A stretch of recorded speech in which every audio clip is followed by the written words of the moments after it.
Salut à tous et bienvenue sur la chaîne de Morgenstern Printing. Aujourd'hui, on va faire la review d'une nouvelle machine, la Uniformation JK2. Allez, c'est parti!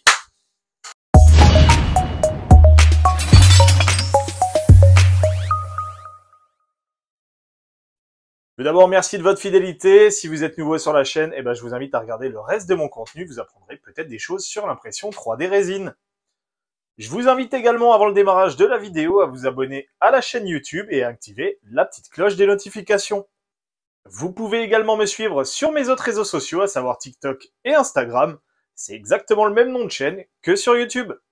Donc aujourd'hui, on se retrouve pour tester une nouvelle machine, à savoir la JK2 de Uniformation 3D. Alors cette nouvelle machine, c'est une petite pépite qui est sortie en Europe en 2023. Elle est sortie un petit peu avant aux États-Unis.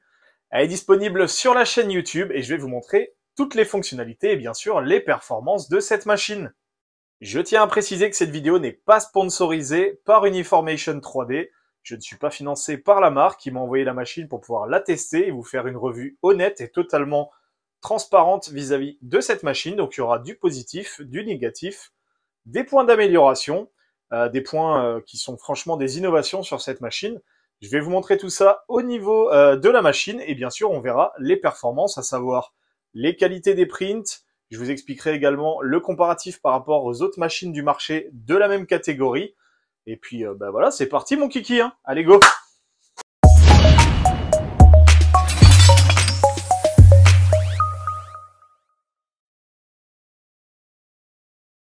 Voilà à quoi ressemble la machine. Vous avez un aperçu de sa taille par rapport à la Mighty 8K juste à sa droite et à une Saturn juste à sa gauche. Alors ouais, je sais, la mienne, elle est customisée Chevalier du Zodiac avec Shiryu, le Chevalier Dragon. Ça, c'était un petit concours que j'avais lancé sur TikTok pour savoir quel design j'allais mettre pour la customisation de cette machine. D'un point de vue encombrement sur la partie arrière, vous voyez qu'elle est plus petite qu'une Mighty 8K et un peu plus grande qu'une Elegoo Saturn. Ce qui est surtout important de noter, c'est tout simplement ce capot qui vient s'ouvrir par le dessous et qui reste ouvert dès qu'on le lâche. Bon, sur la façade avant, vous avez le bouton d'allumage situé juste ici à droite, le port USB pour transférer les données d'impression, un écran qui est plutôt relativement grand, hein. Donc vous le voyez ici, il a à peu près 7 largeurs, on est sur un écran équivalent à celui de la Frozen Mighty 8K, donc un écran plutôt grand. Et comme vous pouvez le voir par rapport à une Saturn, la Saturn 2 ou encore la M3 Premium sont beaucoup plus imposantes que la Uniformation JK2. D'un point de vue encombrement arrière, la M3 Premium, c'est encore la plus imposante de toutes les machines de cette catégorie, alors que la Saturn 2, c'est tout simplement la plus fine. Bon, par contre, sur ces deux machines, vous avez un écran relativement petit sur chacune de ces deux machines, le plus petit étant celui de la Saturn 2, l'intermédiaire celui de la M3 Premium. Donc voilà, un écran sur la JK2 qui est aujourd'hui le plus grand de la catégorie avec la Mighty 8K. Alors sous le dessous de la machine, on pourra noter les pieds réglables. Donc ça, on est équivalent à la Mighty 8K, qui est également équipée de pieds réglables pour pouvoir faire le nivellement de la machine. Contrairement à la Saturn 2 et à la M3 Premium qui, elles, n'en ont pas. D'un point de vue finition, donc là, on est sur du plastique, hein, c'est de l'acrylate. Là, on est sur du métal, donc c'est très très bien fini. On a une belle façade vitrée sur toute la partie avant qui vient protéger l'écran tactile. Donc là, c'est plutôt appréciable. Et surtout, on a cette petite lèvre, vous voyez juste ici, qui va protéger également le fait que de la résine coule sur l'écran, sur le bouton d'allumage et sur le port USB. Le port USB est un petit peu en arrière, ce qui permet également de le protéger, d'éviter que de la résine coule à l'intérieur. Donc ça, c'est plutôt pas mal. Le système de charnière est très discret et franchement pareil, de très bonne qualité, contrairement par exemple à une Pegasus 8K, je vais vous montrer juste après. Voilà, sur la Pegasus 8K, ça fait vraiment charnière de chez le roi Merlin. Sur le dessus de la machine, là, c'est du plastique. Sur les deux façades latérales, pareil, c'est du métal. Et sur la partie arrière, c'est également très propre, tout en métal, avec 4 ventilations. Alors, petite chose bien spécifique sur cette machine, vous avez directement un cordon d'alimentation branché sur la machine. Vous n'avez pas de boîtier d'alimentation intermédiaire, donc ça c'est franchement très appréciable. Vous n'avez pas de gros boîtier à devoir caser derrière la machine, c'est directement branché sur le secteur, sur la machine, donc il est à l'intérieur de celle-ci. Le système de filtration d'air, il est situé ici, et franchement c'est le système de filtration d'air le plus pratique qui existe aujourd'hui sur le marché, regardez. Hop, Vous avez l'air qui a été filtré, donc là j'ai fait un peu d'aéro, hein, vous voyez que ça a même filtré la poussière de peinture. Le ventilo est un petit peu encrassé à cause de ça, mais ça c'est pas très grave. Par contre, en fait, ce qui est très bien, c'est ça, regardez. Vous voyez, ça vient se positionner tout seul avec un système d'aimantation. Donc c'est vraiment très très propre. Il n'y a pas de bouton d'allumage pour le filtre à air, hein. L'allumage, en fait, enfin la filtration se fait via ce ventilateur qui démarre en même temps que la machine. Donc il n'y a pas de port USB. Vous avez un gros bloc de filtration. Vous avez la valeur de filtration de ce filtre à charbon qui est noté juste ici. Donc une valeur de iodine égale à 1000. Donc voilà, c'est de ce que j'ai regardé en tout cas sur internet, c'est une très bonne valeur de filtration d'air. Je ne suis pas expert là-dedans, donc je ne peux pas vous garantir qu'aujourd'hui c'est quelque chose qui est équivalent sur les autres machines. En tout cas, il n'y a aucune valeur qui est notée ni sur la Saturn 2 avec les filtres à air qui sont à l'intérieur, qui sont quand même relativement grands dans la Saturn 2, et les mini filtres à air qui eux par contre sont ridicules sur la M3 Premium. Vous avez également un port USB sur la face arrière, hein, qui permet de lire les données exactement comme le port USB à l'avant. Donc voilà, vous avez deux ports USB de lecture sur cette machine. Sachez-le, voilà, c'est juste, il faut le savoir. Bon, on va passer maintenant à ce qui est à l'intérieur. Donc on va commencer par le plateau et le système de plateau qui franchement est pour moi le meilleur de cette catégorie, puisque regardez, hop, vous soulevez le plateau coulisse et il est totalement disponible.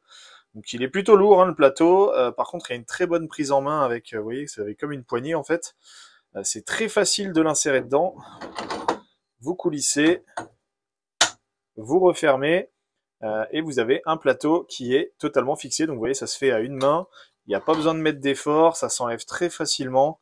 De ce côté-là, il y a une très bonne prise. Donc franchement, très très positif.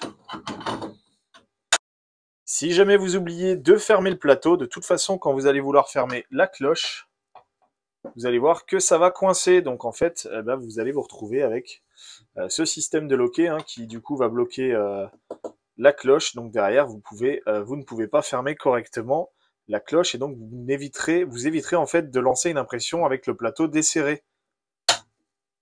Alors sur ce plateau, le système de nivellement est un peu particulier. Je vous ai fait une vidéo sur comment reniveler cette machine. Dans le cas où vous avez besoin de le faire, sachez que cette machine arrive pré-nivelée. Donc vous n'avez pas besoin de faire le nivellement normalement lorsque vous l'achetez. Néanmoins, Uniformation 3D recommande de vérifier quand même le nivellement pour voir si ça n'a pas bougé pendant le transport. Personnellement, je vous conseille également de le faire puisque moi j'ai dû le reniveler. Ça avait légèrement bougé sur un des coins. Par contre, vous pouvez vraiment régler très finement l'angle d'attaque du plateau quand vous avez un décalage sur un des coins. Alors le plateau paraît très épais, vous voyez avec ce gros bloc de plastique. Au final, c'est plutôt un avantage parce que lorsqu'il va plonger dans la résine, en fait, vous n'aurez jamais de résine qui va dépasser cette petite bordure. Attendez, je vous montre. Le plateau va descendre et la résine va aller sur cette bordure, va être freinée justement par cette petite lèvre. Donc vous n'aurez jamais de résine qui va arriver sur le dessus du plateau, sachant qu'à l'intérieur de cette partie-là, c'est totalement creux. Donc il n'y a vraiment aucun intérêt à ce que ça rentre là-dedans, parce que sinon vous n'arriverez tout simplement pas à nettoyer le plateau sans le démonter entièrement. Donc c'est très bien pensé avec cette petite lèvre-là qui évite vraiment les remontées de résine. Et du coup, vu que vous êtes sur une surface qui est totalement verticale, la résine ne reste pas du tout accrochée. De la même manière, sur le plateau, sur la partie en aluminium, c'est totalement vertical, donc la résine ne reste pas accrochée, donc ça s'écoule très bien. Le seul endroit où vous allez avoir un peu de résine qui va rester, c'est tout simplement sur le dessous, une fois que votre impression est terminée avec l'impression qui est accrochée.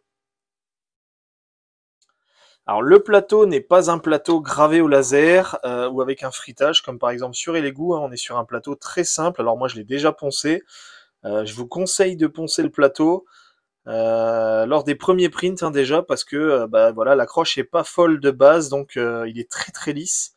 Donc moi je l'ai poncé, voilà, tout simplement, hein, c'est ce que je fais avec toutes mes imprimantes. De toute façon il faut le faire un jour ou l'autre sur ces imprimantes 3D résine.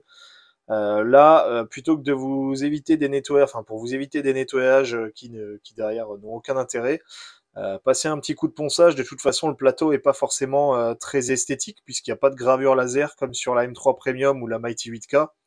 Donc en fait vous vous en foutez, hein, vous pouvez directement passer un petit coup de papier de verre 120 ou 180, ça ira très bien. Le côté un peu chiant, vous voyez, c'est qu'il y a de la résine qui va se mettre entre la partie en aluminium et la partie en plastique. Donc si vous voulez faire de l'impression translucide, assurez-vous de bien nettoyer cette petite lèvre qui va piéger de la résine de votre impression précédente et qui du coup peut pourrir un petit peu votre résine translucide si jamais vous voulez imprimer après une résine grise, noire ou blanche. Bon, sur cette machine, je suis déjà à plus de 400 heures d'impression, hein, donc j'ai eu le temps de la tester en long, en large et en travers. Vous voyez, le plastique n'est pas du tout attaqué par la résine, hein, donc un plastique de qualité. Et ça fait plaisir. L'aluminium, vous voyez, j'ai poncé très légèrement le plateau, hein, mais il est en très bon état. Donc voilà, plutôt qualitatif ce plateau. Voilà, un plateau un petit peu lourd, hein, on va pas se mentir, mais par contre, ce qui fait qu'il est lourd comme ça, c'est tout simplement ce système de fixation, hein, que moi je trouve juste génial et très pratique. Si toutes les machines avaient ce système de fixation, je serais très heureux.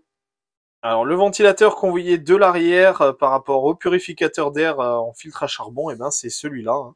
Donc vous avez l'air qui est à l'intérieur de la machine, qui vient être aspiré ici et balancé dans le filtre à charbon, et qui vient ressortir ensuite par ici, filtré, hein, tout simplement dans la machine, plus à l'extérieur de la machine pour la refroidir. Donc vous avez des ventilos à l'arrière également qui vont relarguer l'air purifié. Au niveau de l'axe Z, alors on est sur un axe Z plutôt fin, hein, contrairement par exemple à la M3 Premium ou à la Mighty. On est sur un axe Z grosso modo du même diamètre que la Saturn 2. C'est pas l'axe Z le plus foufou que j'ai vu, hein, voilà.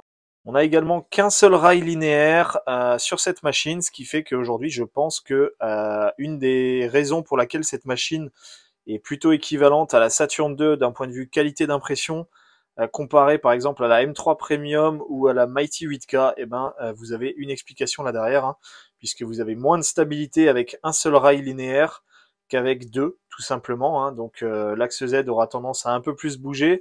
Néanmoins, il est quand même guidé par ses parties latérales, donc vous avez un système de guidage qui se fait sur ces parties latérales en aluminium, mais ça vaut pas deux rails linéaires bien placés comme sur la M3 Premium ou sur la Mighty 8K.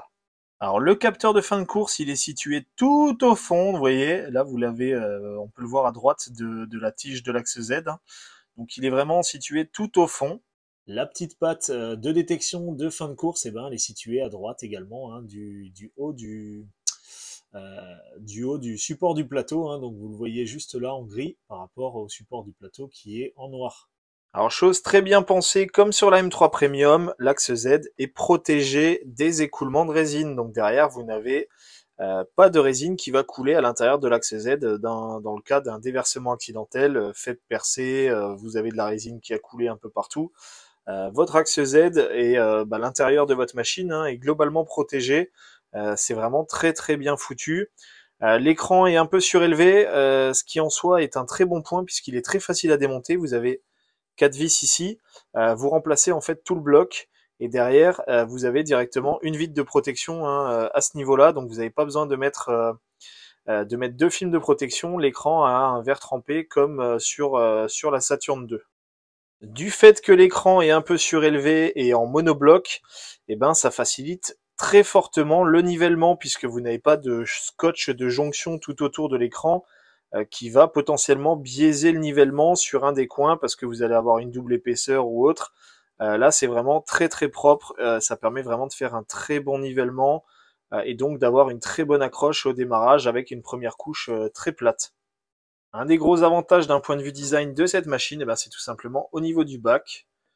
Vous venez placer votre bac sur la partie avant, vous le poussez, et voilà, il est enclenché, il n'y a pas de vis, ça tient très très bien, hein, vous pouvez y aller, hein. Pour le retirer, c'est très simple, vous tirez, vous soulevez, et vous avez votre bac qui est libéré. Donc en fait, vous avez une gorge de chaque côté dans lequel le plateau vient s'insérer, vous poussez, et du coup, il vient se coincer là derrière, et sur la partie avant, hein, tout simplement. Donc voilà, vous mettez en place, vous poussez. Franchement, ça, c'est très très bien, je kiffe. Alors au niveau du bac de résine, hein, vous voyez, il y a marqué maximum 700 grammes Voilà, on a un bac énorme, mais au final, vous pouvez mettre que 700 grammes, hein, c'est pour limiter les éclaboussures et surtout pour éviter que le niveau de résine en fait passe au-dessus du plateau que je vous ai présenté juste avant avec cette petite lèvre. Donc voilà, on a un système de plateau, enfin de bac qui est plutôt surdimensionné, mais qui est lié en fait au design de fixation, hein, donc qui recouvre grosso modo tout l'intérieur de la machine. Le bac est quand même énorme par rapport à ce qu'il y a dans la machine. Bon, ils vous remettent une petite étiquette pour vous dire que le maximum c'est 700 grammes, de faire attention à ce niveau, hein. Donc voilà, vous avez vraiment dans tous les sens, c'est marqué en relief dans le bac et c'est marqué encore sur le bac ici. Le gros problème de ce bac-là, de mon point de vue, hormis le super design de fixation, eh ben, c'est tous ces petits espaces morts et surtout très plats. Donc vous allez avoir de la résine quand votre plateau va descendre, la résine va aller sur cette partie-là. De toute façon, si vous mettez 700 grammes, cette partie va être recouverte. Donc vous allez avoir de la résine ici, de la résine dans ce petit creux. Hein, j'ai toujours pas compris à quoi il servait. Et puis bah pareil, de la résine dans cette indication max 700 grammes qui pour moi aurait dû être écrit sur le flanc, qui aurait facilité le nettoyage et vous auriez pas eu ce petit rebord là qui est vraiment très chiant à nettoyer. Donc voilà, vous avez des petits recoins un peu partout et ça rend très difficile le nettoyage de ce bac dans le sens où bah, ça prend énormément de temps par rapport à sa concurrente, hein, la Mighty 8K qui pour moi le système de bac le plus simple à nettoyer. D'un point de vue capacité, avec 700 grammes, on est équivalent à la Saturn 2. Donc on a un bac avec la capacité d'accueil de résine la plus petite de sa catégorie avec la Saturn 2. Sur la Mighty, on est plutôt aux alentours des 850 et bah, sur la M3 Premium, on est à 1,3 kg de résine, hein, donc celle-ci a la plus grande capacité d'accueil de résine. Il n'y a pas de système d'auto-remplissage, hein, comme vous pouvez le voir, donc c'est purement du manuel. Il va falloir remettre de la résine pendant l'impression si jamais vous avez un print qui nécessite plus de résine que 700 grammes. Bien entendu, en comptant les supports, la résine supplémentaire pour tapisser le fond du bac et la résine qui sera piégée soit dans votre modèle, soit à la surface du modèle. Donc voilà, il faut vraiment bien prendre en compte cette partie-là et ne pas lancer son print s'il y a beaucoup de résine nécessaire à n'importe quel moment.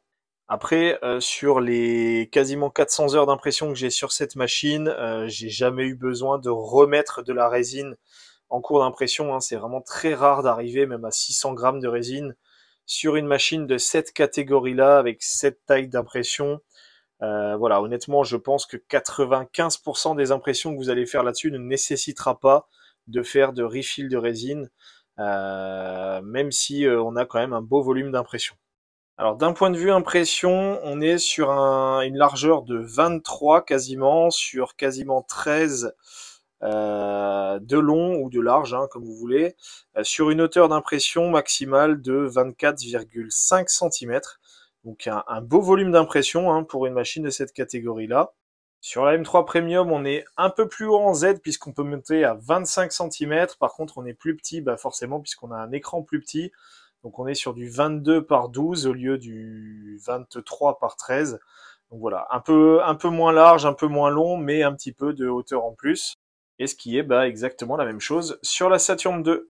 Par contre, par rapport à la Mighty 8K, bah là, on a clairement une différence, hein, puisque la Mighty 8K a le plus petit volume d'impression des 4 machines de cette catégorie, hein, puisque là, on va imprimer uniquement sur 24 cm, grosso modo, hein, en hauteur, sur 12 par 22. Donc voilà, plus petit volume d'impression. Mais en même temps, c'est normal, puisque ici, on a un écran plus grand. Mais voilà, malgré le fait que la machine soit plus petite, plus compacte, eh ben, on a un très bon volume d'impression, hein, vous l'avez vu par rapport à la taille de cette machine, hein.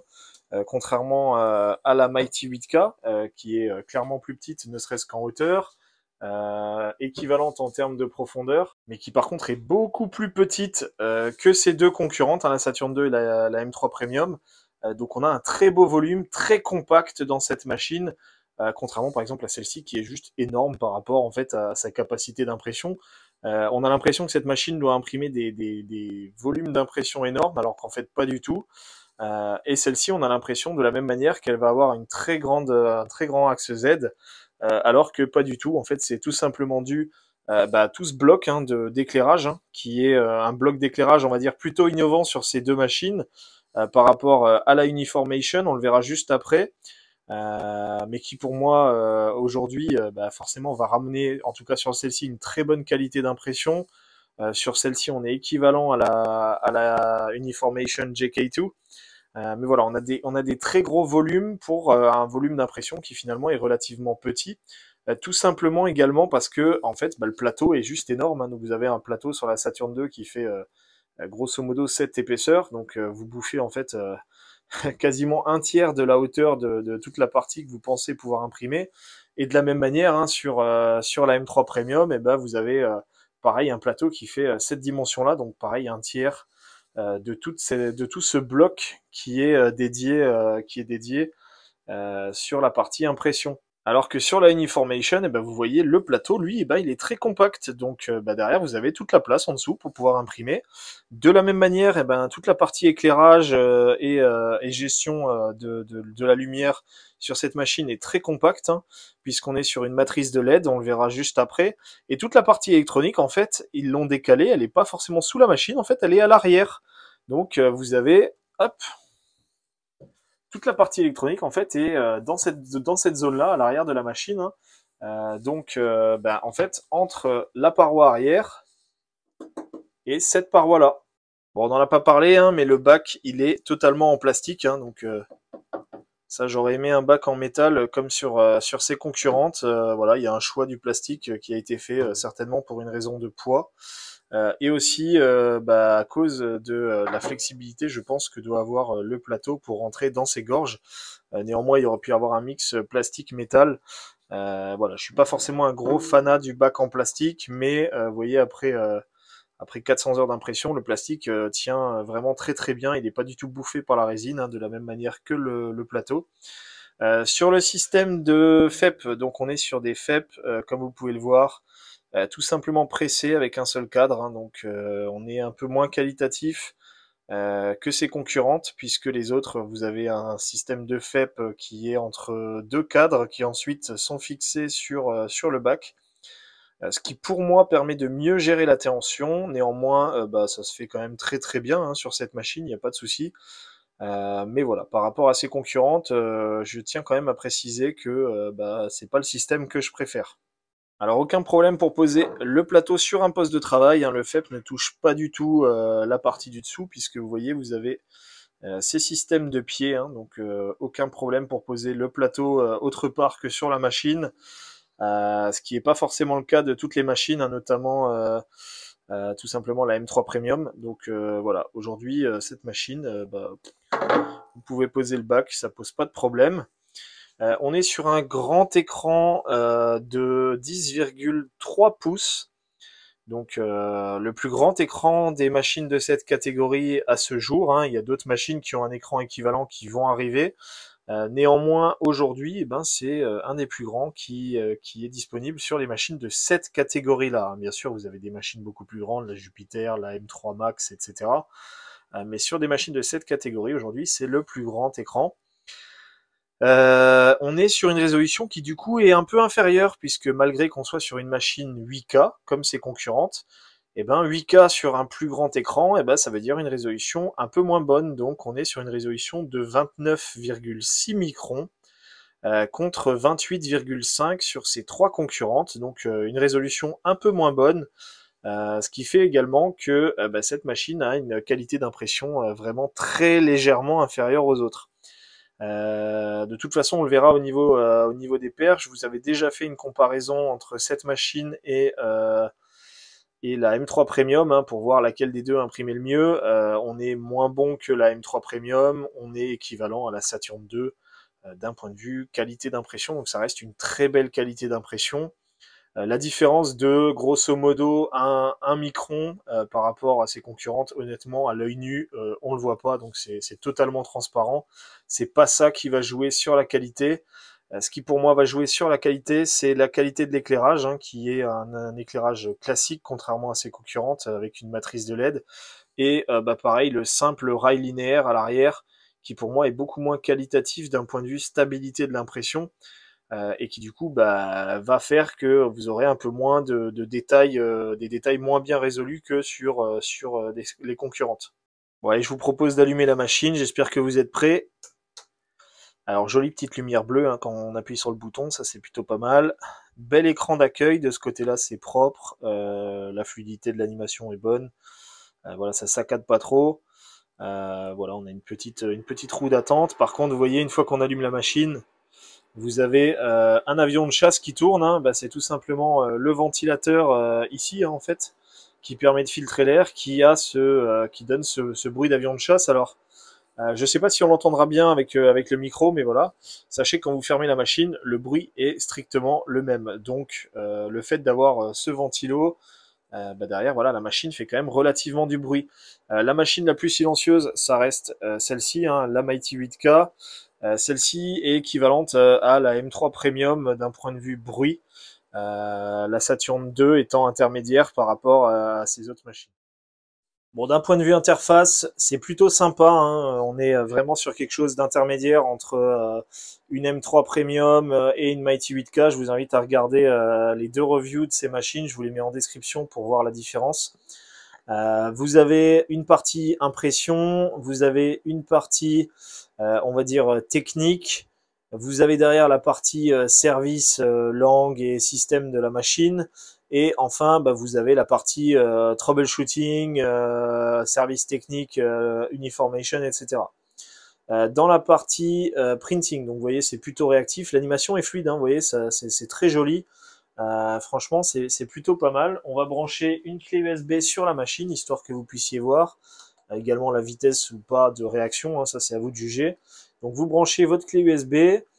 Derrière, vous allez avoir un petit temps de chargement qui va se mettre au niveau de la clé USB. Voilà, elle est reconnue. Vous pouvez rentrer dans votre clé USB et naviguer. Vous voyez, ça c'est très très propre. C'est vraiment équivalent à ce que vous avez sur la Mighty. Vous pouvez voir si c'est un dossier, vous pouvez voir si c'est un fichier en .ctb, etc. Quand vous rentrez dans votre dossier, eh ben, vous pouvez voir à quoi ressemble votre print.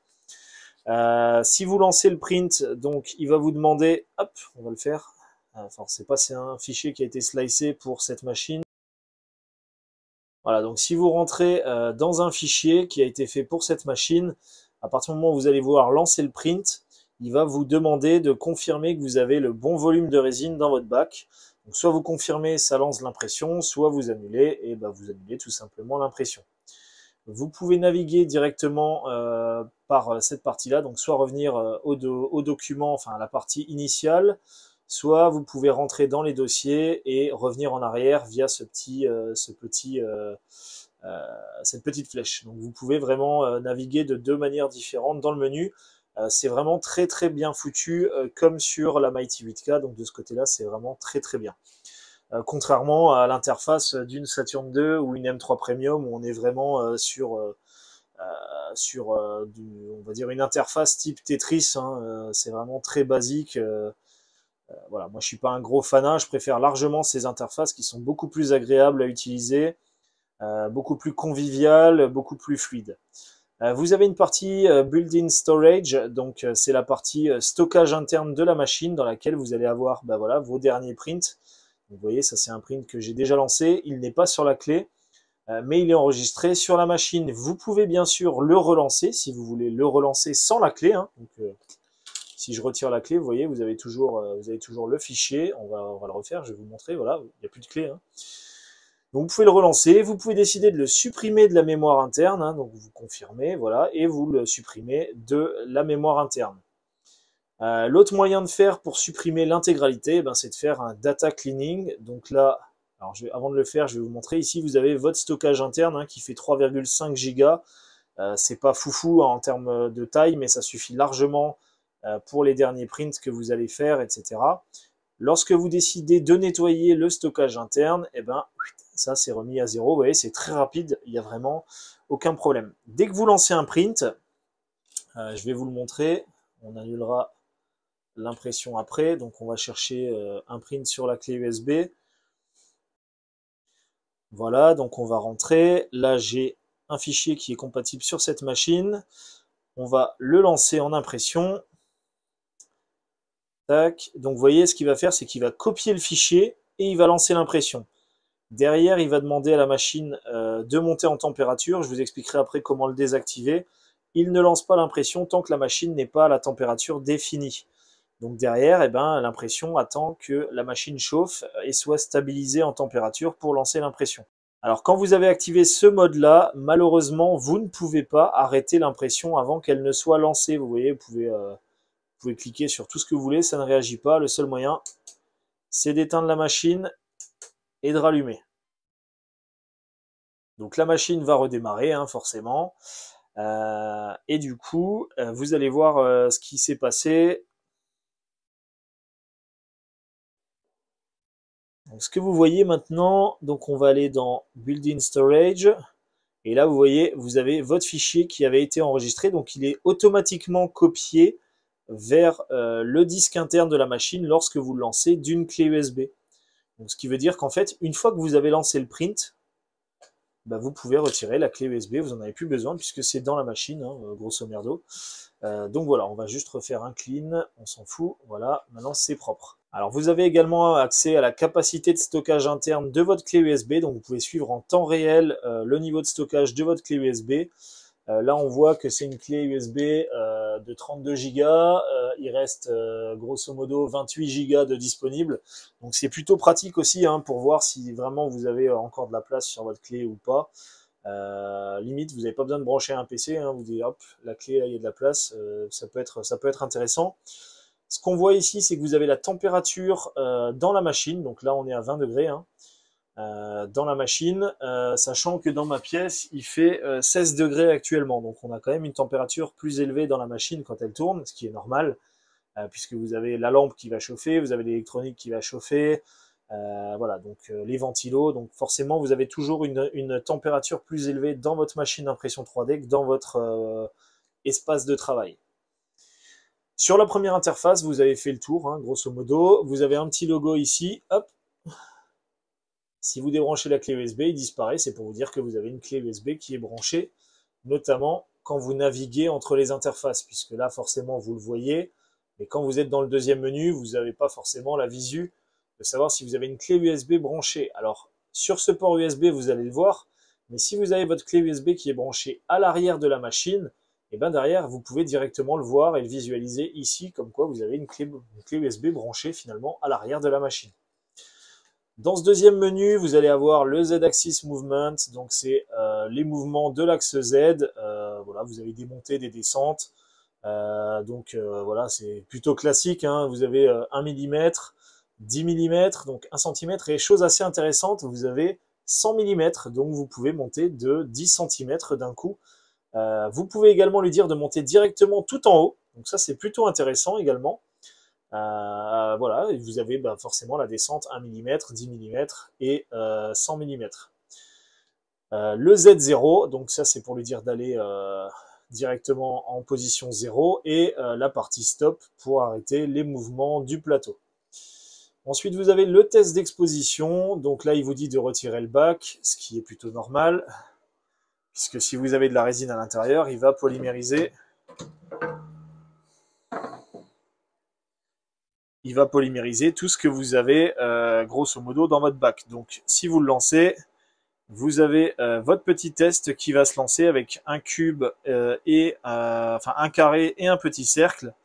Donc voilà au niveau du test de l'exposition, hein, donc vous avez un carré de 20 par 20 et un cercle de diamètre 20, ce qui vous permet de vérifier que l'écran fonctionne correctement. Donc vous pouvez l'arrêter. Alors sur l'exposure test, vous voyez, vous n'avez pas de temps comme sur les autres machines pour lesquelles vous avez plutôt l'habitude de travailler. Là, vous le lancez, ça s'arrête uniquement quand vous décidez de l'arrêter. Le VAT cleaning, donc c'est de la même manière, hein, c'est pour nettoyer le bac. Donc vous sélectionnez et là vous avez deux modes. Donc vous avez le mode plateau plein et vous avez un mode plateau demi-plateau. Donc puisqu'en fait sur cette machine il existe une version du plateau 2 fois plus petite qui vient uniquement recouvrir dans le bac la partie blanche. Donc en fait ça vous permet de sélectionner le schéma de plateau que vous voulez nettoyer, et du coup forcément le fond du bac que vous allez devoir nettoyer. Vous avez un plus ici qui vous permet via une clé USB de définir un nouveau schéma. Je ne l'ai pas encore utilisé, mais je trouve ça plutôt intéressant. Forcément, vous avez une partie corbeille pour pouvoir virer un schéma qui vous intéresse pas, que vous auriez rajouté. Donc voilà, c'est plutôt pas mal parce que derrière, ben, le fait de pouvoir rajouter quelque chose via une clé USB, ça peut laisser, en tout cas, présager des nouvelles mises à jour pour cette machine. Voilà, je peux pas vous dire exactement quoi, mais peut-être un double bac. Ça pourrait être très intéressant hein, pour faire du bicolore en même temps, avec du coup un nettoyage du bac gauche, un nettoyage du bac droit. Vous voyez ce que je veux dire? Ça, c'est des choses qui pourraient être envisagées via ce système de gestion. Au niveau du temps d'exposition pour le nettoyage, donc là c'est un simple, vous avez soit 10 secondes, 20 secondes ou 30 secondes. Il suffit de sélectionner. Voilà, c'est tout simple. Vous ne pouvez pas faire d'intermédiaire, donc par exemple 25 secondes, vous voyez, vous n'arriverez pas à le sélectionner. C'est soit 10, 20, 10, 20, pardon, ou 30. J'ai des gros doigts. Derrière, vous lancez, donc là on va sélectionner celui-là, vous lancez et ça va nettoyer, ça va illuminer l'écran sur la surface qui aura été sélectionnée. Donc voilà, quand on fait un clean tank, vous avez l'intégralité de l'écran qui vient s'allumer et du coup vous avez la visu sur le système d'éclairage hein, qui est une matrice de LED, un système très classique qui est un peu inférieur de mon point de vue par rapport à ses concurrentes, mais qui néanmoins, vous le verrez dans les résultats, fait quand même très bien le taf pour cette machine. De la même manière, donc là, vous n'avez qu'un bouton pour arrêter, vous ne voyez pas le temps, vous n'avez pas de décompte, mais par contre, une fois que le décompte est terminé, eh ben, tu vas vous indiquer en fait que le nettoyage est fini. Voilà, une fois que c'est terminé, il vous l'indique et vous pouvez valider. Vous pouvez bien sûr l'annuler en plein milieu, hein, si vous voulez faire 25 secondes, vous l'annulez à 25 secondes avec un chrono, bon ça c'est à vous de voir. Interface suivante, donc vous avez le système update. Donc là derrière, ça vous permet de vérifier via votre clé USB si vous avez des mises à jour à faire via votre clé USB sur cette machine. Donc là en l'occurrence, il n'y en a pas de branché, mais j'ai pas de mise à jour à faire. Ensuite, vous avez la partie système. Donc ici, vous avez la partie langage dans lequel vous allez pouvoir sélectionner la langue. Donc vous voyez, il y a du chinois à mon avis, de l'anglais. Là, c'est du coréen, de l'allemand, du français, de l'italien, de l'espagnol, du portugais. Ça doit être du grec et du turc. Donc on a vraiment un panel de langues comme sur la Mighty 8K. Et contrairement à la Saturn 2 et la M3 Premium qui n'ont que anglais et chinois, la Mighty 8K et la JK2 ont des traductions dans d'autres langues, donc si vous êtes frileux pour l'anglais ou pour le chinois, sachez que cette machine vous propose par exemple du français. Cette machine est traduite en français façon Google Trad, contrairement à la Mighty 8K qui a fait un vrai effort de traduction. Celle-ci, vous allez avoir des erreurs du type le voiture au lieu de la voiture. Voilà, vous voyez, c'est des erreurs un peu cons. Néanmoins, ça ne vous empêche pas de comprendre le fonctionnement de la machine, notamment pour les personnes qui n'aiment pas l'anglais tout simplement, hein, voilà, qui veulent une machine en français. Le système settings, alors là-dedans vous avez pas mal de choses. Donc vous allez avoir le native name, donc vous allez pouvoir renommer votre machine comme sur la Mighty 8K, vous allez pouvoir lui donner un petit nom. Donc là moi elle n'a pas de nom bien particulier, hein, mais sinon vous allez sur le petit crayon, vous lui donnez un nom, vous validez et vous avez un nom donné à votre machine. Vous avez derrière le prompt sound, donc vous pouvez l'activer ou le désactiver, c'est les sons que va faire la machine. Donc là, moi je le désactive parce que ça me saoule. Vous avez le volume d'alerte, donc c'est les bips que va faire la machine. Vous pouvez l'augmenter ou le réduire, ça pareil, en fonction de l'environnement de travail dans lequel vous êtes. Ensuite, vous avez le heating, donc c'est le fameux chauffage que vous pouvez activer ou désactiver. Donc là, en l'occurrence, moi il est activé, mais vous pouvez très bien le désactiver. Juste en dessous, vous avez le réglage de la température à partir de laquelle la machine va démarrer. C'est-à-dire que là, il y a 30 degrés. Tant que la machine n'est pas stabilisée à 30 degrés, l'impression ne démarrera pas. Et pendant toute la durée de l'impression, la machine va maintenir cette température de 30 degrés. Sachez que lorsque vous lancez un print à 30 degrés, la durée de vie de l'écran est réduite, c'est-à-dire qu'une machine, les écrans mono LCD ne supportent pas forcément des températures, on va dire élevées, même si 30 degrés c'est pas élevé. Voilà, la durée de vie est affectée par les températures hautes. Donc, si vous imprimez avec cette température-là, vous allez avoir une durée de vie un peu plus réduite que la normale. Vous pouvez bien entendu réduire, hein, vous pouvez vous mettre, hop, Donc par exemple à 25 degrés, 25 degrés c'est le minimum pour la partie chauffage, le maximum étant 35 degrés. Donc voilà, vous avez la possibilité d'imprimer entre 25 et 35 degrés. Et bien entendu, vous pouvez l'activer ou le désactiver. Ce menu est terminé. Le dernier menu, eh ben, c'est tout simplement les informations de la machine. Donc ça va être le numéro de série, etc. etc. Vous allez avoir, ça c'est très intéressant, des compteurs sur cette machine. Notamment, vous allez avoir la partie durée de vie de l'écran LCD. Donc là, vous avez 2000 heures qui est marqué. Ici, il va vous dire que il y a 32 heures de fonctionnement de l'écran LCD, ce qui ne veut pas dire 32 heures d'impression, hein, c'est bien 32 heures dans lesquelles l'écran a été allumé, puisqu'en fait la majeure partie du temps d'impression, c'est des montées et des descentes du plateau, donc l'écran est éteint à ce moment-là. Ensuite, vous avez la durée de vie de la lampe, hein, donc de la même manière, la lampe ne va pas fonctionner tout le temps, elle va fonctionner uniquement quand vous avez besoin d'illuminer.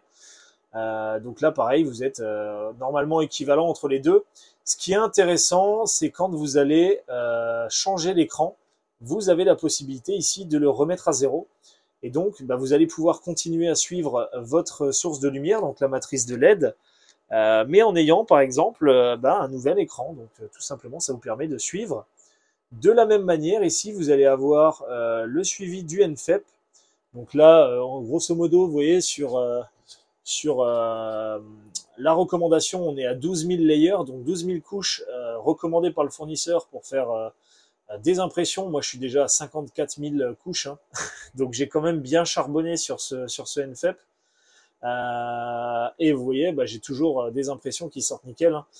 Donc clairement, 12 000 couches, c'est vraiment si vous martyrisez votre FEP, si vous faites des nettoyages avec une spatule en plastique, enfin voilà, tout ça, ça va défoncer votre NFEP. Si vous en preniez soin, que vous le nettoyez correctement, vous pouvez bien entendu tirer sur la durée de vie du NFEP, ça ne jouera pas du tout sur la qualité. Ce qui va vous indiquer que vous allez devoir le changer derrière, ça va être bah, une accroche à votre FEP accrue, c'est-à-dire que vous allez avoir des choses qui vont rester collées plus souvent au fond de votre bac, des choses qui vont échouer plus régulièrement que ce que vous avez l'habitude d'avoir. Là, du coup, bah, il faudra changer. Pareil, vous pouvez remettre à zéro. La partie technical support, donc ça, c'est tout simplement les informations. Vous avez les mails d'Uniformation, etc., etc. Et chose intéressante, vous avez les error logs. Donc là, vous avez les erreurs de la machine. Donc il faut faire un export via une clé USB. Donc là, j'en ai pas branché, mais ça vous permet en fait de sortir sur une clé USB tous les messages d'erreur que la machine aurait pu avoir, notamment quand vous devez communiquer avec le service technique de Uniformation 3D. Ça leur permet en fait d'avoir des informations directement sur votre machine, qu'est-ce qui s'est passé, où est-ce qu'elle en est dans ses prints, etc. Donc voilà. Donc une interface quand même relativement fluide, hein, vous voyez, c'est propre, c'est beau. On n'a pas 15 000 couleurs, hein, c'est du bleu, du noir, du blanc, tout simplement, et des nuances de gris. C'est très simple, mais franchement, c'est très beau, moi je trouve. On n'est pas du tout sur le même niveau de qualité que la Mighty 8K. Hein. Je vous invite à regarder la review de cette machine. Vous verrez la différence. Mais néanmoins, c'est une très belle interface, très agréable à utiliser. Et moi, j'aime beaucoup cette interface par rapport à une M3 Premium ou une Saturn 2 qui sont vraiment très très basiques. Voilà, c'est vraiment du bas de gamme d'un point de vue interface, d'un point de vue fluidité de l'écran, d'un point de vue ergonomie, enfin bref, tout ce que vous voulez. D'un point de vue compatibilité avec les slicers, aujourd'hui cette machine n'est compatible que sur Shitubox et Shitubox Pro. Elle n'est pas encore prise en charge par Litchi Slicer à l'heure où je vous parle, ni par Tango Slicer ou même Vler. Le format d'export c'est du .ctb, donc carte Shitubox. Donc voilà, ça fonctionne grosso modo comme une Elegoo, sauf que les Lego aujourd'hui sont prises en charge par Litchi. Donc là, du coup, si vous avez l'habitude d'utiliser Litchi Slicer, c'est vrai que ça peut être un peu déroutant de devoir passer sur Shitubox. Néanmoins, ça se fait très bien. Moi, je switch régulièrement entre les deux. Mais voilà, c'est qu'une question de temps, à mon avis, avant que Litchi Slicer intègre cette machine, comme c'était le cas avec les Lego, avec les Frozen. Soyez patients. En attendant, aujourd'hui, à l'heure où je tourne cette vidéo, cette machine n'est compatible que avec Shitubox. Contrairement à la Sonic Mighty 8K, cette machine n'a pas de caméra embarquée, donc derrière, pas de possibilité de suivre le print pendant l'impression.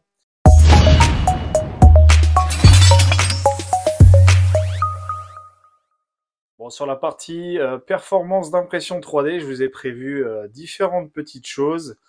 Donc vous avez une grosse figurine de Bleach sur la droite, vous avez une très grosse figurine de dragon au milieu, un hippogriffe sur une tour, plutôt type Wargame Warhammer sur la gauche, et des figurines de Wargame. On va regarder ça ensemble d'un point de vue détail.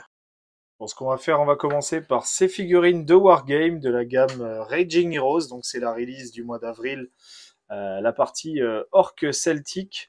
Donc on va regarder ces figurines en détail. Donc vous avez ici des chevaliers imprimés donc avec de la résine 8K de chez Nova 3D, la Novastan 8K. Je vous mets le lien dans la description. Donc les impressions, vous voyez, sont très très propres, hein. Alors c'est supporté par Atlas 3D. Au niveau de ces fichiers, le retrait des supports est vraiment très très propre et ça se fait vraiment très bien avec cette machine. Je vais vous montrer les figurines d'un peu plus près avant, enfin juste après. Je vais déjà vous montrer un petit peu les différents modèles que j'ai imprimés. Hop, donc vous avez 3 de ces modèles hein, qui font partie de la même gamme. Vous avez ensuite hop, un petit héros qui est vraiment très très beau. On le verra après, pareil, un peu plus en détail. Vous avez ensuite un chef de guerre orc qui, pareil, on verra après un peu plus en détail. Vous avez un petit chaman orc. Et enfin, vous avez le seigneur sur une espèce de bête monstrueuse, hein. Donc pareil, on va regarder ça un peu plus en détail tout de suite. Alors, d'un point de vue qualité d'impression, vous voyez que la figurine sort très très bien. Alors oui, j'ai pas retiré tous les petits supports, vous en avez encore ici, là, sous les deux pics au niveau des épaules. Néanmoins, vous voyez tous les petits détails là, minuscules au niveau du plastron, au niveau des genouillères ressortent parfaitement. Les petites gravures au niveau de la hache ressortent parfaitement, donc c'est vraiment très très propre. Pour de la figurine Wargame, c'est franchement très très bien. Très bonne résine, hein, la Nova 3D 8K. En tout cas pour des figurines de Wargame, je vous expliquerai pourquoi dans une autre vidéo. Elle n'est pas forcément adaptée à tous les prints, mais sur ce type de format-là, elle est vraiment très très propre, ultra qualitative. Donc voilà, ça c'est la première figurine, on va passer à la deuxième.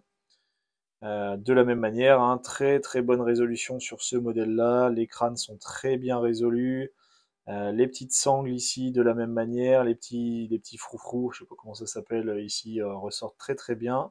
Hop, on a un petit support qui traîne, c'est pas grave. Au niveau du masque sur le visage, c'est très propre, les cheveux ressortent très bien. Voilà, très qualitatif. On va regarder la dernière de la même unité. C'est plus pour le plaisir de vous montrer ces figurines de chez Raging Heroes que je trouve très très belles. Hop, un petit support aussi qui traîne ici, c'est pas grave. Voilà, très beau print, très très propre, rien à redire de ce côté-là. On a ce petit héros qui fait partie de la même collection.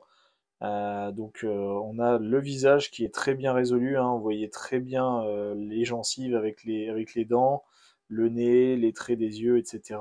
Vous verrez un peu plus de détails ici sur la tête de l'orque, forcément, hein. Tête de l'orque qu'on verra sur la prochaine figurine, hein, puisqu'en fait ce héros en fait a décapité l'orque de la figurine suivante.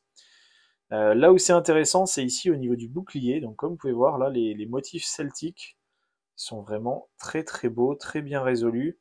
On est quand même sur une très belle qualité d'impression hein, sur cette machine, tout en sachant que toutes les impressions que je vous montre sont imprimées à 50 microns de hauteur de couche. Donc c'est du standard, je ne fais pas de 30 ou 20 microns sur des revues d'imprimantes, histoire de vous montrer des performances équivalentes entre les machines, enfin des comparaisons équivalentes entre les machines avec une hauteur de couche standard. Donc le fameux orc, hein, avec la tête décapitée de la figurine précédente. Ici on voit que ça ressort très très proprement. On voit également les motifs ici au niveau du rocher sur lequel il pose son pied. Donc pour de la figurine Wargame, vous voyez, c'est très très propre. Il n'y a pas grand-chose à redire, hein, honnêtement. Vous avez la petite colonne vertébrale là sur le crâne. Vous avez les petites gouttes de sang ici qui pendouillent au niveau de la colonne. Enfin voilà, c'est très propre. Le petit chaman, hein, toujours de chez Raging Heroes, donc la collection du mois d'avril. Un chaman un peu champignonesque, un peu marécageux, hein, vous voyez, vous avez un peu de la vase, on ne sait pas trop ce que c'est, qui lui pousse sur le dos. Néanmoins, très belle figurine également. Un peu moins détaillée que les précédentes, mais néanmoins, très beau print également, hein, le socle est très beau également. Voilà, c'est plus pour vous montrer un petit peu les différents modèles que j'ai imprimés sur cette machine. On a ensuite ben, le héros de la collection, hein, donc qui est le seigneur qui allait avec les premiers chevaliers. Donc le bouclier avec des motifs celtiques, le casque qui est avec des grandes cornes, hein, là on voit en l'occurrence. Et alors faut savoir que cette figurine, hein, elle est imprimée d'un seul bloc, hormis le socle, hein, donc c'est des figurines qui sont en monobloc. Toutes les figurines là que je vous ai montrées s'impriment d'un seul bloc. Donc vous voyez la qualité d'impression pour des figurines qui ne sont pas assemblées, c'est vraiment très très propre, hein. Au niveau des surplombs, tout se fait nickel chrome. Ça s'imprime très très bien. Alors le travail de support était vraiment très très bien fait par Atlas, mais voilà, très très bon résultat sur ce type de figurine. Alors on va ensuite passer sur cette figurine de la même manière, hein, toujours imprimée sur la JK2, une figurine de chez Lost Kingdom Miniature du Kickstarter Kingdom of Mercia, donc un roi de Bretonie, en tout cas de Mercie, Mercie avec un E, en tout cas dans ce qui est dans la description, mais moi personnellement pour moi c'est le roi Louan de l'armée des Bretoniens dans Warhammer. Donc une très très belle figurine, hein, bourrée de détails, imprimée en 4 plateaux d'impression sur la JK2. On va la regarder un peu plus en détail, imprimée avec la résine Nova 3D, Nova Stan 8K, hein, comme les précédentes figurines. On va regarder ça d'un peu plus près en zoomant. Alors on est sur une échelle 28 mm hein, pour des figurines, donc vous voyez le personnage du roi ressort parfaitement, les détails au niveau de l'épée, la couronne, la cotte de maille, les ornements de la selle, les étriers, le petit collier avec les fleurs de lys, le fourreau de l'épée, tout ressort très très bien. Vous avez son hippogriffe, alors qu'il y a une tête un peu bizarre, hein, mais bon, ça après c'est le design du modèle, mais le modèle est très très beau, avec bah, forcément ses grandes ailes, des pattes de lion, hein, puisque c'est un hippogriffe, qui est du coup juché sur une grande tour. Donc vous avez un petit drapeau avec la fleur de lys, et donc cette tour totalement délabrée, sur lequel vient se jucher la figurine. Donc vous avez une petite porte avec des petites feuilles de lierre, ou je ne sais pas quelle est cette plante, peu importe, on s'en fout. Des plantes, donc voilà, très très beau résultat sur cette machine. Voilà, une pièce qui est quand même relativement grande, hein, elle fait quasiment 40 cm de haut, donc on est sur un très beau bébé sorti de la JK2. Donc si vous voulez faire des grandes impressions, eh ben, cette machine elle est vraiment parfaite pour ça. Bon, je vous montre un petit peu la figurine sous différents angles, hein, histoire que vous voyez un petit peu le résultat à différents niveaux sur la figurine, mais c'est relativement très très propre. Vous voyez la tour, hein, tout s'est imprimé nickel, c'est vraiment très très bien résolu. Les détails au niveau de l'hippogriffe sont très beaux également, pas de soucis particuliers. La queue avec ce motif un peu plume de pan hein, est vraiment très très beau. De la même manière, le petit lierre qui grimpe sur le bâtiment. Donc voilà une très belle figurine du studio Lost Kingdom Miniature, imprimée avec la résine Nova 3D 8K sur la JK2. Bon, alors ensuite on a une énorme figurine qui fait quasiment 60 cm de haut, hein. Alors malheureusement je peux pas vous la montrer avec un beau fond noir, tellement elle est grande en entier. Néanmoins, ça vous permet un peu de voir le type de figurine que vous pouvez imprimer avec cette machine. Donc une très belle figurine, encore une fois designée par le studio Lost Kingdom Miniature. Donc ça, c'est une figurine de reward de 1 an de souscription à leur Patreon. Donc si vous voulez l'acheter, ne cherchez pas, vous ne pourrez pas.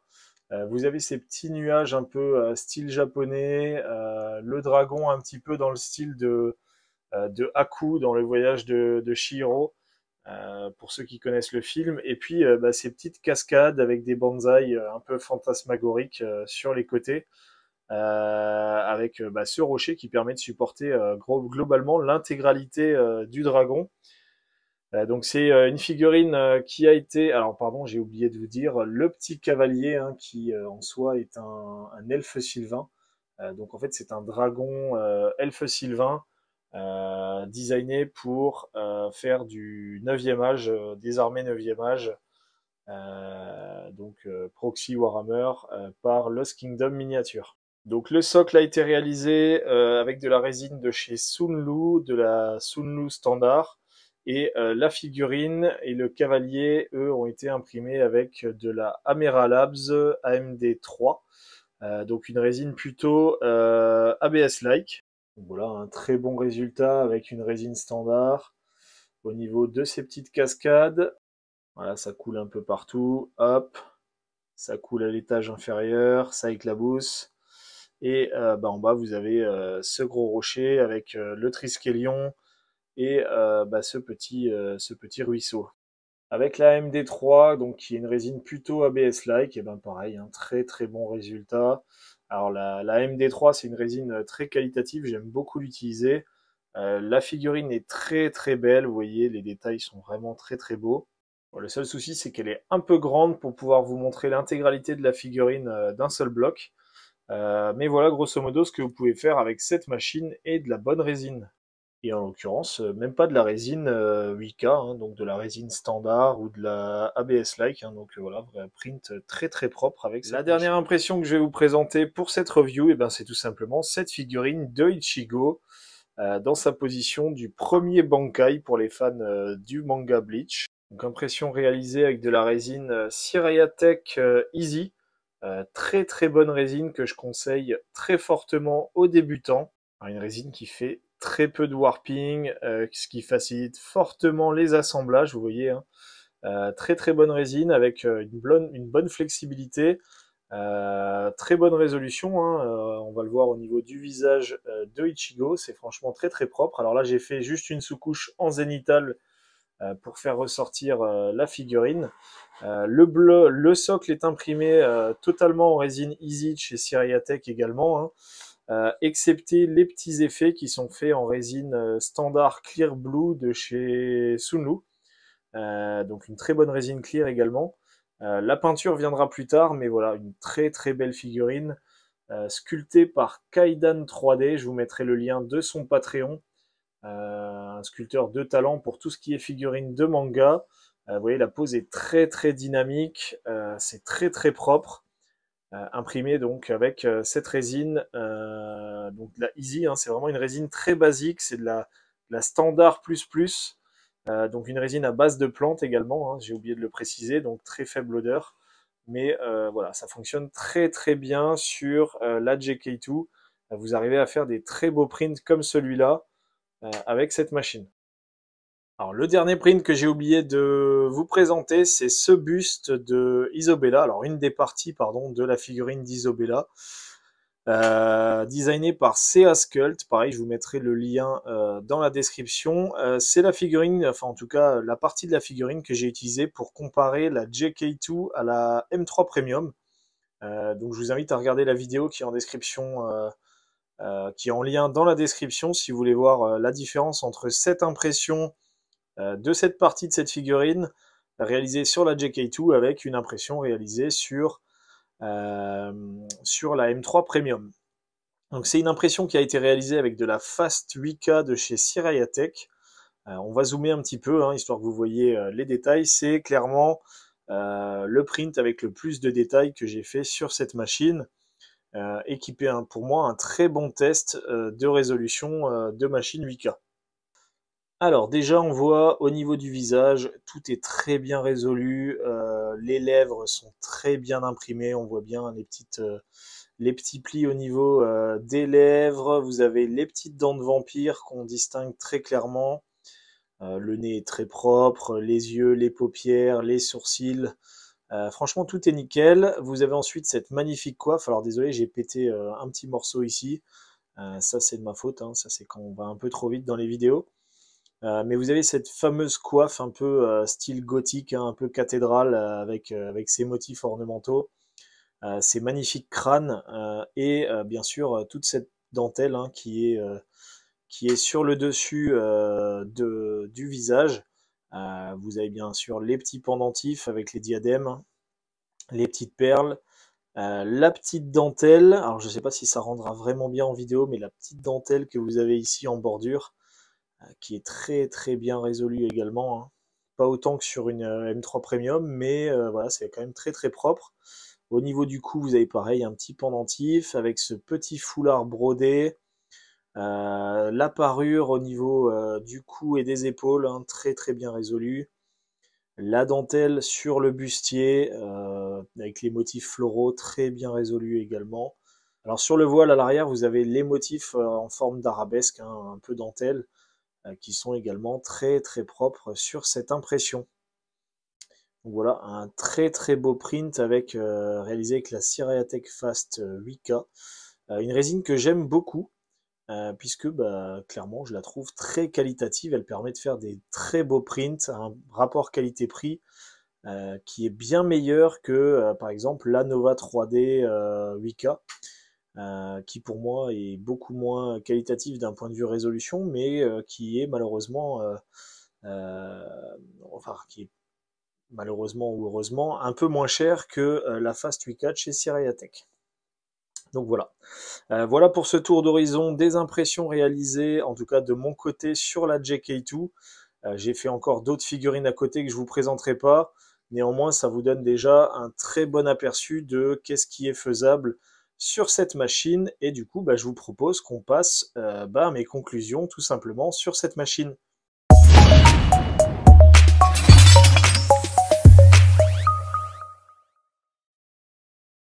Voilà, après pour vous résumer, cette machine, c'est une très bonne imprimante 3D. On est sur de la 8K, clairement. Bien entendu, je vous ai déjà fait des tests de comparaison entre la qualité de cette machine et la M3 Premium, sachant que la M3 Premium se plaçait dans mon top 1 de la qualité d'impression avec la Mighty 8K. Donc le fait de la comparer à la M3 Premium, eh ben, c'est un très bon test. Elle est aujourd'hui équivalente d'un point de vue qualité d'impression à une Saturn II. Donc un peu inférieure à la Mighty 8K et à la M3 Premium. Néanmoins, ça reste une très très bonne machine qui fait des très beaux prints. Vous avez pu le voir dans la vidéo. Grosso modo, le bac n'a pas une grande capacité. On est sur 700 ml maximum dans le bac. 700 grammes, pardon. Contrairement par exemple à une M3 Premium qui peut aller jusqu'à 1,3 kg, donc ce qui est quasiment le double de cette machine. On est de la même manière équivalent à une Saturn II d'un point de vue capacité d'accueil de résine dans le bac. L'écran est un peu plus grand que ces machines concurrentes puisqu'elle a un écran de 10,3 pouces, contrairement aux autres machines qui ont un écran de 10 pouces, grosso modo, hein. Par contre, ce qui est très intéressant sur cette machine, c'est le système de fixation du plateau. Vous l'avez vu dans la vidéo, c'est vraiment très pratique, ça se prend à une main.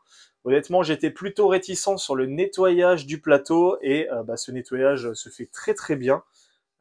Honnêtement, le plastique autour de la plaque d'aluminium du plateau n'accroche pas du tout la résine. La résine coule très bien le long.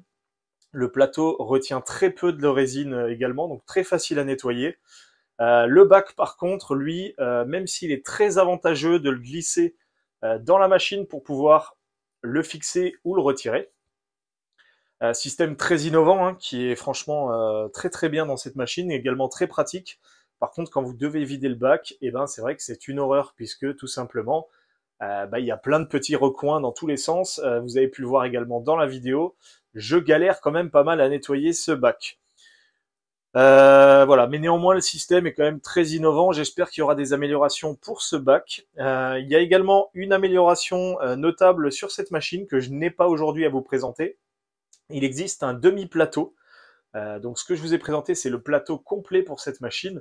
Mais sachez qu'il existe également un demi-plateau carré qui permet de faire des petits tests sans avoir besoin d'avoir un gros plateau. Donc l'avantage d'avoir un petit plateau comme ça, c'est que vous pouvez mettre un peu plus de résine, puisque le plateau qui va descendre ne va pas recouvrir l'intégralité de la surface du bac, ce qui laisse un peu plus de volume pour pouvoir mettre de la résine. Et surtout, c'est un plateau qui va prendre moins de temps de nettoyage, qui va user moins l'écran. Voilà, grosso modo, vous pouvez imprimer dans une taille plus petite. Honnêtement, je vois pas trop l'intérêt de ce plateau-là. En tout cas, de mon point de vue, je préfère avoir un grand plateau complet. Mais bon, voilà. Sachez qu'il existe également cette version que je ne peux pas vous présenter aujourd'hui. Au niveau de la machine, ce qu'on apprécie énormément, c'est le bouton d'allumage à l'avant. Alors ça, honnêtement, malheureusement, il n'y a que la Saturn II qui l'a. La Mighty 8K a le bouton d'allumage à l'arrière. La M3 Premium a le bouton d'allumage sur le côté. Cette machine a le bouton d'allumage en façade avant, et ça, franchement, c'est appréciable. Le port USB sur la façade avant, et ça c'est pareil, c'est très appréciable. On l'a également sur la Mighty 8K. Donc là, on est équivalent à la Mighty 8K. Sur la M3 Premium, il est situé sur le côté avant droit de la machine, donc c'est plutôt accessible. Mais par contre, sur la Saturn II, vous avez le port USB qui est situé plutôt sur la partie arrière, donc très peu pratique. Là, on est vraiment très très bien d'un point de vue ergonomie de fonctionnement. De la même manière, concernant l'ergonomie, donc on a parlé du plateau, on a parlé du bac, on a parlé du port USB, on a parlé du bouton d'allumage. On n'a pas parlé encore, forcément, de la façade qui vient s'ouvrir, donc une porte qui s'ouvre sur le dessus, donc contrairement à ses concurrentes, donc ça c'est vraiment très appréciable également. Le seul inconvénient avec ce système, c'est que vous devez avoir de la place au-dessus de votre machine. Néanmoins, c'est le cas également avec les cloches que vous soulevez, puisque vous devez soulever la cloche pour la retirer. Donc vous devez soulever de la hauteur de l'axe Z pour pouvoir l'enlever. Honnêtement, ce système est beaucoup plus pratique, beaucoup plus efficace. Et là, de ce côté-là, je peux que féliciter Uniformation 3D, ils ont fait du super taf. Ce qu'on notera également, c'est le filtre à charbon. Alors honnêtement, c'est une petite pépite, le système qu'ils ont mis en place. C'est très propre, c'est super bien pensé, il n'y a pas besoin de port USB, etc. C'est directement en plug and play. Ça vient s'aimanter, ça fonctionne très très bien. De ce côté-là, rien à dire. Le gros avantage de cette machine, c'est le bac chauffant, enfin en tout cas la partie environnement d'impression chauffante. Donc vous pouvez directement le régler dans la machine. C'est vraiment très très bien. Moi aujourd'hui je travaille dans un atelier, mon atelier d'impression 3D, il fait entre 13 et 15 degrés là pendant la période hivernale où je tourne cette vidéo. Donc c'est vrai que c'est vraiment appréciable parce que derrière, ça m'assure en fait une qualité d'impression et une constance dans mes paramètres d'impression, puisque en fonction de la température, vos paramètres d'impression vont changer. Et là du coup, ça vous permet en fait de balancer la machine tout le temps avec les mêmes paramètres d'impression dès que vous avez une résine qui est bien paramétrée. Peu importe la température de votre atelier, donc ça c'est vraiment top. Bien entendu, vous avez la possibilité de le désactiver si vous voulez pas l'utiliser, ou si par exemple vous habitez dans un endroit où la température est relativement constante. Voilà, moi là où j'habite, il peut faire 15 degrés comme il peut faire 30 degrés, donc voilà, ça c'est vraiment très très bien. Il faut savoir que cette machine peut monter à 30 degrés lorsqu'il fait 0 degré dans l'environnement autour de la machine. Donc aujourd'hui, c'est une machine qui, malgré des grands froids dans la pièce dans laquelle vous allez imprimer, style un garage, une cave, etc., vous avez la possibilité d'imprimer à 30 degrés. Voilà, tout simplement. Donc moi, je trouve ça très hallucinant. Sur une machine de cette taille, c'est la seule aujourd'hui à proposer ça. Il y a bien la Pegasus JNC qui propose cette option-là, mais qui pour moi n'est pas une vraie 8K et qui n'a pas la même qualité d'impression que cette machine. En plus de ça, c'est plutôt une machine, on va dire, prototype par rapport à celle-là. La façade verte, moi je trouve que ça change, ça rappelle un petit peu la Mars 2 de chez Lego. J'aime beaucoup cette machine, moi je l'ai customisée en mode Chevalier du Zodiac, avec Shiryu, le Chevalier Dragon. Voilà, ça c'était un petit sondage qui était sur TikTok pour savoir quel serait le custom de cette machine, et c'est ce thème-là qui a gagné sur TikTok. N'hésitez pas à regarder la chaîne TikTok, il y a souvent des nouveautés, il y a plein de choses que je vous mets pas sur YouTube. Il y a beaucoup plus d'interactions que sur YouTube également. Et puis, je peux surtout vous répondre avec des vidéos, ce que je ne peux pas faire malheureusement sur les shorts YouTube à ce jour. Donc voilà, une très bonne machine de ce côté-là également. La machine est franchement très très bien finie, très qualitative. Des façades en aluminium, du plastique de qualité, de l'acrylate de qualité. Franchement, ça fait aussi plaisir de voir une machine de cette qualité-là. Autant la Saturn 2 fait vraiment cheap, avec des plastiques un peu bas de gamme, etc. D'un autre côté, la M3 Premium fait trop rustique, avec des grosses parties en métal, elle est très lourde, elle fait un peu char russe, vous voyez, très très massif, beaucoup de poids qui en soi ne sert pas à grand chose. Là, on est plutôt sur une Tesla, vous voyez, avec des beaux matériaux, le design est sympa, il y a des innovations, voilà, là on est vraiment quelque chose de très sympa, un peu comme la Mighty 8K, hein, que je trouve également très qualitative, mais qui propose un peu moins d'innovation que cette machine-là d'un point de vue design, je dis bien design. D'un point de vue performance, elle est très innovante également, hein. Donc voilà, cette machine d'un point de vue design global, construction de la machine, elle est vraiment très très bien finie. Vous avez pu le voir tout au long de la vidéo, c'est franchement une machine qui est bien foutue, hein, faut le dire honnêtement. Malgré quelques petits défauts, hein, c'est ce que je vous ai expliqué, le bac qui est chiant à nettoyer. Voilà. Il faut savoir que si vous achetez cette machine, vous allez en chier pour le nettoyer. Après, c'est moins dérangeant quand vous avez tout le temps la même résine qui tourne. Moi, étant donné que je teste énormément de résine, forcément, je dois nettoyer énormément mon bac. D'un point de vue design, j'aurais également aimé un FEP pressé, c'est-à-dire entre deux cadres qui après viennent se fixer sur le bac. Là, on est sur un FEP qui est vissé directement avec un seul cadre. Bon, c'est un peu moins bien pour gérer la tension. Honnêtement, c'est pas non plus la mer à boire. Voilà, c'est pour moi, de ce point de vue-là, la moins bonne des quatre machines entre la Mighty 8K, la M3 Premium et la Saturn 2. Voilà. Après, j'arrive très bien à imprimer avec, hein, il n'y a pas de souci, c'est une habitude. Mais bon, voilà, il faut le savoir. Le système de nivellement, la machine arrive pré-nivelée. Donc ça, c'est aussi un point qui est très positif, notamment pour les débutants. La machine arrive dans son carton pré-nivelé, ce qui veut dire que vous avez juste une petite vérification à faire. Je vous ai fait une vidéo sur comment niveler cette machine, hein, si jamais, donc je vous mets la description, enfin le lien vers cette vidéo dans la description. Le système, si vous devez reniveler la machine, n'est pas intuitif, mais alors pas du tout, puisque ce n'est pas un système qu'on a l'habitude de voir sur des imprimantes 3D résine. Donc c'est vrai qu'il est un peu plus complexe à appréhender. Par contre, une fois qu'on a compris comment il fonctionne, il est très très très performant. C'est-à-dire que faire un nivellement avec ce système-là, c'est beaucoup plus fin et beaucoup plus efficace que sur toutes les machines de la même catégorie. Donc honnêtement, cette machine est la meilleure pour faire un bon nivellement. Voilà, je le dis honnêtement. Le nivellement se fait vraiment très proprement sur les quatre coins. On peut vraiment régler chaque coin individuellement, contrairement aux autres machines où c'est juste un système où on va presser, et voilà, c'est un peu au petit bonheur la chance en fonction de comment on va serrer. Là, on peut vraiment vérifier chaque coin individuellement et régler chaque coin, on va dire un par un, pour être sûr que le nivellement est au top. Donc ça, c'est vraiment très chouette aussi sur cette machine. L'interface utilisateur, donc la partie, on va dire, environnement de travail sur l'écran de pilotage de la machine, il est très beau, l'écran est de qualité. On a une belle façade frontale qui se nettoie facilement aussi, c'est important. Contrairement par exemple aux autres machines de cette catégorie, je pense notamment à la M3 Premium, si vous avez de la résine qui coule là-dessus, c'est juste l'enfer à nettoyer. Vous avez des petits recoins partout dans lesquels la résine va rentrer, c'est vraiment l'horreur. La Saturn 2, on est pas mal, mais l'écran est minuscule. Donc c'est vrai que c'est compliqué on n'a pas une vraie bonne expérience interface utilisateur. La Frozen a un très bel écran hein, également, qui est beaucoup plus grand, donc c'est un des plus grands hein, de cette catégorie-là. Il a aussi quelques petits défauts si vous devez le nettoyer, si vous avez de la résine, mais néanmoins il se nettoie également très bien. La meilleure pour moi, c'est celle-ci. Si jamais vous avez de la résine qui coule, c'est vraiment extrêmement propre.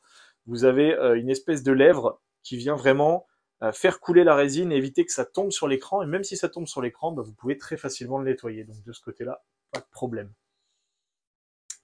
L'interface est plutôt belle. Elle est assez complète, beaucoup plus poussée qu'une M3 Premium ou qu'une Saturn 2, qui sont vraiment très basiques, hein, on va dire même ras les pâquerettes d'un point de vue fonctionnalité.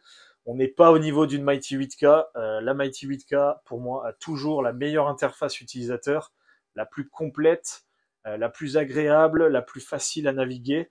Néanmoins, cette machine est quand même un intermédiaire et franchement, elle est très très agréable également à utiliser. Vous avez également une mémoire interne dans cette machine, hein, ce qui est le cas comme sur la Mighty 8K. Donc vous avez un stockage des données qui se fait lors du lancement du print. Donc là, dès que vous lancez un print, la machine va stocker ce qu'il y avait sur la clé USB pour le lancer et éviter du coup les petites erreurs de communication qu'il pourrait y avoir entre la clé USB et la machine, hein. Donc voilà, une fois que votre disque est plein, vous pouvez le vider, une fois que vous avez fini vos impressions. On n'est pas sur le même système de fonctionnement qu'une Mighty 8K, où vous avez un disque dur interne sur lequel vous pouvez transférer des données pour les rechercher dans 6 mois, dans 1 an, etc. Et vous pouvez gérer les fichiers un par un en les sélectionnant, en les supprimant un par un. Là, on est sur un disque tampon qui va en fait stocker les données, les gérer, et derrière, et ben ensuite vous pouvez les relancer, mais vous pouvez pas forcément les gérer aussi finement que sur une Mighty 8K, mais c'est vraiment très très bien. Vous avez du multilangue sur cette machine, ce qui n'est pas le cas sur la M3 Premium et sur la Saturn 2. Par contre, on n'est pas sur du vrai multilangue comme sur une Mighty 8K. La Mighty 8K est la seule qui a fait un vrai effort de traduction. Néanmoins, si vous êtes vraiment frileux avec l'anglais, cette machine a une traduction qui est plutôt potable. Vous avez des petites erreurs de français. Honnêtement, c'est pas non plus la mer à boire. Vous comprenez très bien, si je vous dis le voiture, vous avez très bien compris que je parle d'une voiture. Voilà, c'est ce genre de petites erreurs, ça sent un petit peu le Google Translate. Néanmoins, ils sont en train de travailler dessus pour corriger toutes ces petites erreurs de traduction. C'est un des points que je leur ai remonté, hein. Voilà, ils travaillent dessus, mais pour l'instant, il n'y a pas encore de firmware update pour pouvoir mettre à jour ça. Donc voilà, vous avez quand même pas mal de langues sur cette machine, ce qui est plutôt intéressant. D'un point de vue fonctionnement, cette machine est un peu bruyante, hein, je vous le dis honnêtement, par rapport à une Saturn 2 ou une Mighty 8K. Alors la Mighty 8K de ce côté-là est la plus silencieuse. Voilà, vous ne l'entendez pas. Elle fonctionne, vous pourriez dormir à côté tellement elle est silencieuse. La Saturn 2 est très silencieuse également. La M3 Premium fait le bruit d'un avion de chasse. Cette machine est équivalente à la M3 Premium d'un point de vue bruit. En tout cas, le temps que la machine chauffe. Une fois que la machine est chaude, derrière, ça fait un peu moins de bruit, mais voilà, sachez qu'elle est quand même un peu plus bruyante que une Saturn 2 ou une Mighty 8K. Voilà. Grosso merdo, cette machine, eh ben, c'est une très bonne machine, hein, pour vous faire la note globale que je donnerais à cette machine ou le positionnement global de cette machine. La Saturn 2 reste le meilleur rapport qualité-prix dans cette catégorie. La Frozen Sonic Mighty 8K reste en première position. Néanmoins, elle est talonnée de très près par la Uniformation 3D. Et ce qui va faire que vous allez vous décider, par exemple, pour une Uniformation ou une Frozen, eh ben, c'est tout simplement l'usage que vous allez en avoir. Tout simplement, si vous avez besoin de chauffer votre résine parce que vous voulez faire des prints techniques ou parce que votre atelier est soumis à des variations de température, ou parce que vous voulez une filtration d'air, ce que n'a pas par exemple la Mighty 8K, et ben derrière vous allez passer plutôt sur la Uniformation. Donc voilà, vous avez vraiment la question de quel est l'usage de la machine que vous voulez faire pour vous décider et de vous dire, bah voilà, je vais investir plutôt dans telle ou telle machine. La M3 Premium pour moi se place entre les autres, hein, c'est-à-dire entre le top 1 et 2, à savoir la Mighty et la Uniformation, et on va dire le meilleur rapport qualité-prix qui est la Saturn 2. Certes, la M3 Premium a une meilleure qualité d'impression, par contre, elle a un temps d'impression qui est juste énorme, c'est-à-dire que vous prenez à chaque fois 60% dans la tronche de temps en plus, donc c'est vraiment très très long d'imprimer sur une M3 Premium, Et ça, bah, désolé de le dire, mais ça fait mal parce que bah, on n'est pas habitué à ça sur la résine. En résine, on est habitué à aller vite, à imprimer très vite. En tout cas, moi, j'imprime très vite sur certaines de mes imprimantes, hein. Je monte à 300 mm par minute sur certaines imprimantes, en vitesse de levée, hein, bien sûr. Hein, je parle pas en vitesse d'impression. Mais voilà, c'est vraiment le gros défaut en fait de la M3 Premium, c'est celui-là, et c'est ce qui fait qu'aujourd'hui, bah, c'est celle qui se démarque pas des autres en fait. L'interface est pas folle, enfin voilà. Donc de ce côté-là, eh ben, elle se démarque et elle est plutôt intéressante justement pour ces atouts-là. Il y a également la partie atout d'un point de vue design, puisque vous voulez une machine qui est pratique avec ce capot qui se soulève, ce bac qui se tire et se remet juste en poussant, sans avoir de vis, le plateau qui n'a pas besoin de se dévisser, qui s'ouvre et se referme d'un simple clips qui peut s'enlever à une main. Voilà, je vous présenterai peut-être sur la chaîne, si j'en ai l'opportunité, pardon, la Wash and Cure de Uniformation, qui sont également très intéressantes d'un point de vue design, et qui permettent également de montrer encore plus l'intérêt de ce plateau bien spécifique, avec ce système d'ouverture-fermeture, puisque le design de la Wash and Cure a été optimisé en fait pour cette machine. Donc voilà, ça c'est également un point qui est assez intéressant. Si vous achetez le bundle complet, Wash and Cure plus la JK2, et ben sachez que vous avez une machine, enfin un ensemble de machines qui est vraiment optimisé pour cette machine, et qui vous évite en fait bah, beaucoup de travail en fait de nettoyage, de post-traitement, etc. Donc voilà, j'espère avoir l'opportunité de vous montrer cette Wash and Cure sur la chaîne YouTube. En attendant, bah, voilà, restez informés, n'hésitez pas à vous abonner. Voilà. D'un point de vue vitesse d'impression, sachez que cette machine est quasi aussi rapide que la Mighty 8K. C'est-à-dire qu'aujourd'hui, cette machine, si je dois faire un test de vitesse en comparaison entre la JK2 et la Mighty 8K, eh ben, elles vont clairement se talonner l'une l'autre. Elles ont vraiment, c'est deux Formule 1 en fait, hein. Voilà, c'est vraiment deux machines de course, hein. Elles vont très vite, elles impriment très vite, plus vite que la Saturn 2 et bien entendu, bah, forcément beaucoup plus vite que la M3 Premium. Donc voilà, si je dois conclure cette vidéo, eh ben sachez que c'est une très bonne machine, vous pouvez l'acheter les yeux fermés, elle est vraiment très bien pensée, elle a bien entendu quelques petits défauts, comme toutes les machines hein, aujourd'hui. Elle a des avantages par rapport à d'autres machines de cette catégorie, elle a des inconvénients par rapport à d'autres machines de cette catégorie, comme toutes les machines qui existent. L'important, et c'est ce que je vous montre sur cette chaîne, c'est de savoir qu'est-ce que vous attendez de la machine, quels sont les points qui vous paraissent importants, qu'est-ce qui vous plaît le plus, et surtout bah, derrière vous dire bah ok, je vais acheter la machine qui me convient, la machine avec laquelle je vais me sentir à l'aise parce que je veux faire ci, je veux faire ça, ou bien je veux me laisser l'opportunité de faire par exemple de la résine technique, ce que vous ne pourrez pas faire avec des imprimantes par exemple non chauffantes. Ou alors ben voilà, je veux avoir la possibilité de mettre mes machines en réseau, de les suivre avec une application, ce que vous n'aurez aujourd'hui pas la possibilité de faire avec cette machine parce qu'elle n'a pas de connectivité. Donc voilà, aujourd'hui en fonction de ça, eh ben, vous allez pouvoir choisir, soit vous voulez une machine pas chère, eh ben, vous allez prendre la Saturn 2, vous voulez une bête de course, mais vous n'avez pas forcément besoin de faire des impressions techniques avec un maintien de température, eh ben, vous prenez une Mighty 8K. Vous voulez la meilleure machine d'un point de vue qualité d'impression, eh ben, vous prenez la M3 Premium, parce que vous en avez rien à faire du temps d'impression et vous voulez une machine robuste, donc voilà. Ou alors vous voulez un peu un mix de tout ça, et ben dans ce cas vous prenez la JK2 hein, qui aujourd'hui est un bon compromis par rapport à toutes ces machines là, un prix qui est quand même relativement abordable, hein, on n'est pas sur un gros excès de prix, notamment en bundle avec la Wash and Cure, donc voilà, plutôt un bon choix d'achat honnêtement. Vous pouvez y aller en tout cas les yeux fermés, très bonne machine, et puis bah, j'espère qu'il y aura d'autres machines faites par Uniformation. J'espère également qu'ils vont prendre en compte certaines remarques que j'ai pu leur faire, et que d'autres on leur ont certainement aussi fait. En attendant, moi j'espère que cette vidéo vous a plu, n'hésitez pas à le dire en commentaire, n'hésitez pas à me dire si vous voulez que je fasse des tests additionnels sur cette machine, bah, la chaîne est faite pour ça. N'hésitez pas à me suivre sur mes autres réseaux sociaux, merci à tous de votre fidélité. En attendant, moi je vous fais des gros bisous et je vous dis à plus!